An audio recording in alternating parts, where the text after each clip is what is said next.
오늘은 감사하는 믿음의 사람이라는 제목으로 함께 말씀 나누도록 하겠습니다. 네, 말씀에 은혜 받으시길 간절히 소망합니다. 감사에 대한 영상을 하나 준비했습니다. 제 개인 소개를 조금 드리면, 저희는 이제 부품들은 한국에서 호주로 수입갖고 거기서 조립이 됐습니다. 그래서 저희는 멜번 호주에서 태어났어요. 거기서 태어나고 거기서 자랐어요. 저희는 학교를 다녔을 때 저희 그 국민학교에 온 학교에 까만 머리가 2명밖에 없었어요. 저희하고 저희 여동생. 그때는 머리가 있었어요. 그리고 이제 거기서 자랐고 거기서 이제 대학교도 갔고, 저희 아버님 아주 유명하신 태권도 사범님이신데 이제 그래서 호주로 가시게 됐고, 태권도 사범을 호주 협회도 차리시고, 거기 저 대표팀 감독님 하시고, 세계연맹의 사무차장님 자리를 맡으시고, 올림픽 바바바바. 저희는 어렸을 때부터 갔어요. 저희는 매일 갔어요. 월화수목금토. 그래서 제가 한글 학교를 못 갔습니다. 그래서 읽는 것을 잘 못해요. 그래서 저희는 자라면서 늘 태권도 사범을 할 거다 알았거든요. 그때는 날라다녔어요. 이것도 없었고 여기는 있었고 날라다녔어요. 제 도장, 아버님 도장을 제가 다 맡았죠. 여기 발차기 얼마나 잘하는지 알아요? 그렇습니다. 그렇지만 이제 RMIT 호주의 멜번에 있는 대학교 화학공학을 공부를 했어요. 2학년 때 제가 제 취미가 저희 가족이 나왔네. 제 취미가 스키 타는 취미였어요. 스키 타고 막 점핑하는 걸 했거든요. 저 스피커 높이도 뛰었어요. 했는데 제가 스릴을 되게 좋아하고 운동을 엄청나게 잘했거든요. 즐거웠었어요. 테니스, 골프 다 했어요. 하루 제가 사고가 있었습니다. 한 번 더 하자 하고 뛰었는데 지쳐가지고 엉덩이 땅에 닿았어요. 무릎이 풀려가지고 점프 밑에 올라갔는데 속도가 없어서 사고가 났어. 오른쪽 발목 완전 으스러졌습니다. 앰뷸런스 타고 산에서 병원을 가고 수술하고 4번 수술하고 삥 꼽고 못 받고 뭐 별짓 다 했습니다. 그리고 8개월 기부세 뭐 등등등. 의사 선생님이 하시는 말씀이 발에 껴 오래 못 쓸 것 같아. 더 쓸수록 나중에 더 일찍 힘들 거다. 지금도 사실 조금 뻐근해요. 하루 종일 서 있으면 뻐근뻐근하고, 아침에 화장실 가면 일어나서 조금 오케이, 그 다음에 일어서서 가야 돼. 조금 뻐근해요. 감사해요. 헐리우드의 영화에 나오다시피 이런 식으로 타임머신이 생겼다고 해요. 갑자기 제가 슉 하고 빨려 들어가. 30몇 년 전에 그 사고 현장에 가. 딱 보니까 제가 사고가 안 나. 그러면요, 제가 망치를 찾아가지고요, 제 손으로 제 발목을 으스러뜨릴 거예요. 너무 감사해요. 그 일이 있어서 제가 오늘 이 자리에 와 있습니다. 그 일이 없었으면 아마 제가 어떤 화학 공장에서 화학 냄새를 맡으면서 일하고 있을 거예요. 그 사고 때문에 머리가 다 빠졌거든요. 아니요, 진짜로. 갑자기 쇼크, 몰핀 주사에 반응이 있어가지고 갑자기 엄청, 옛날에 머리 바람이 불면 막 날아다니면서 얼마나 많았는데요. 그 머리가 쏙 빠진 거예요. 22살 때. 얼마나 속상합니까? 의사는 제대로 걷지만 네 꿈은 끝났어. 네가 하고 싶은 거, 하고 있던 거, 좋아하는 거, 사랑하는 거, 앞으로 할 거라고 생각했던 거 다 파괴. 머리도 빠졌어. 이거 와이프를 어떻게 찾지? 진짜 감사해요. 왜냐하면 제가 이제 대학교를 보류를 했어요. 보류하고 할 게 없어. 아르바이트. 그래서 운전사도 하고 관광 가이드 하고 뭐 등등을 했습니다. 그것도 얼마나 딴 스토리가 있는데, 제가 이제 운전을 했는데 촬영팀이 와서, 유명한 촬영 감독님이 오셨는데, 그래서 제가 운전사로 일을 했어요. 한국말 거의 진짜 못했어요 그때는. 하고 있는데 촬영을 제대로 못하는 거예요. 허락을 제대로 못 받아가지고. 그래서 저 다 답답해요. 그래서 영어로 했어요. 그때는 한번 말자거든. 그래서 가가지고 관리하시는 분들한테 야야 좀 도와주라. 이거 호주 나라한테 좋은 거 아니야. 광고가 되잖아. 그때는 인터넷 이런 게 없었잖아요. 텔레비가 다 했거든. 그래서 오케이 해줬어. 그래 좋아 했어. 감독님이 나한테 놀라셔가지고 로케이션 매니저 하기 못하는 일을 나한테 너 이거 배울래? 그래서 갑자기 마음에 그래 해보자 해라고 해라는 마음을 느꼈어요. 오케이 했어요. 하는 도중에 또 촬영 한국의 넘버원 사진 작가 그분 이제 은퇴하셨고 이제 제주도에 사시는데 그분이 장영준 선생님이라고 하시는데 지금도 계속 봐요. 저의 선생님이에요 진짜. 한데 날 좋아가지고 너 사진 배울래? 그래. 이게 내 인생이 바뀌는 길이에요. 이 결정이 그렇게 쉽지 않은 결정이거든요. 난 공학과에 관련된 일을 하고 싶었고 운동은 뭐 하지 못하면 가르쳐 줄 수는 있을 거고 등등등.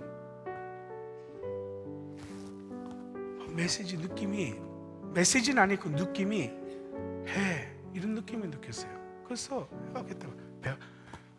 전 세계 F1 경기, 랠리 경기 다 데리고 다니면 사진을 가르쳐 주는 거예요. 돌팔이. 제가 그때 말을 잘 못했거든요. 진짜 좋은데 말, 안 좋은데 말 어려워요. 진짜 어렵습니다. 이거 뭔지나. 특히 그때는.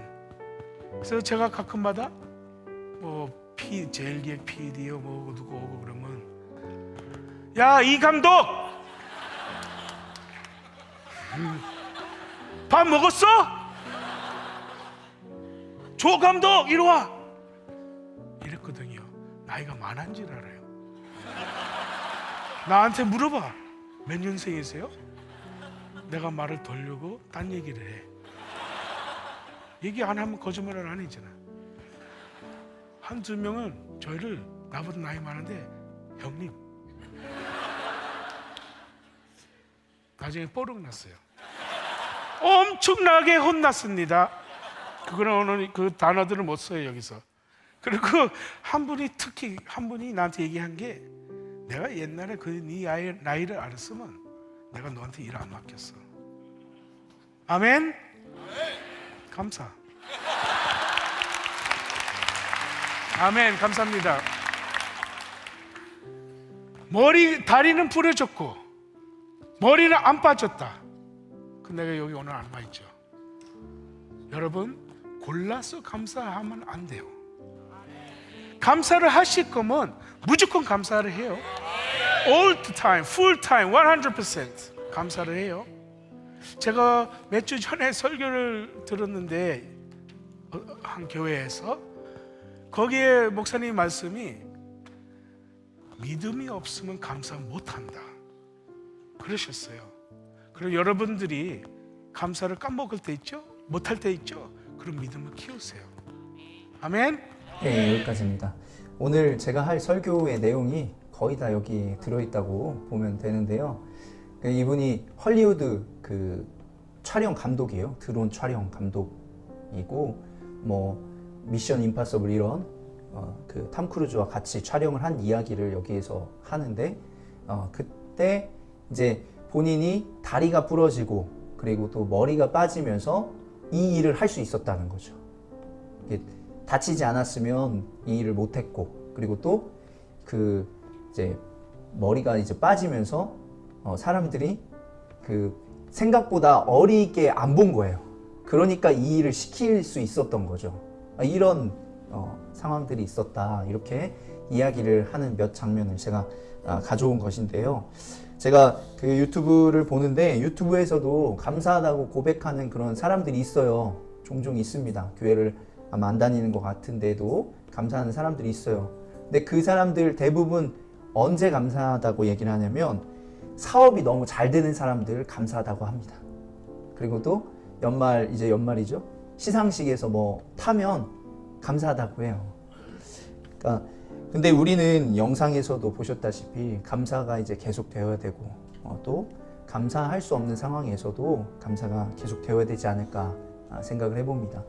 성경을 보면 그 감사절마다 가끔씩 이렇게 목사님들이 하시는 말씀 중에 하나가 성경에 10명의 중풍병자가 있었다는 거죠. 그런데 예수님께 와서 고쳐달라고 이야기를 하니까 예수님이 고쳐줬어요. 그 후에 예수님께 와서 감사하다고 이야기한 사람은 한 명뿐이다. 그러면서 이처럼 감사가 그렇게 어려운 거다. 감사할 수 있어야 되는 상황들이잖아요, 그분들은. 그런데도 이렇게 감사하기가 쉽지 않다. 이렇게 이야기하는 것을 보게 됩니다.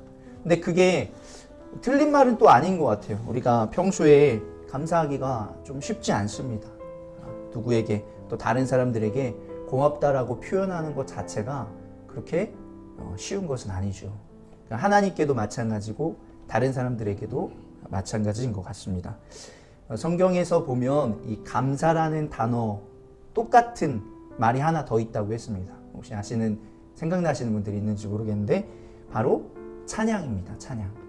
이 감사의 히브리어 원어가 야다라는 뜻인데 그 뜻의 1차적인 단어, 1차적인 의미가 찬양하다. 그리고 그 다음이 이제 고백하다. 즉 감사가 찬양하다. 이 감사와 찬양이 같은 의미다라는 거예요. 그러니까 오늘 우리가 읽었었던 본문인데요. 욥기 1장 20절에서 22절을 보면 지금 욥의 상황은 모든 것을 다 잃었던 상황입니다.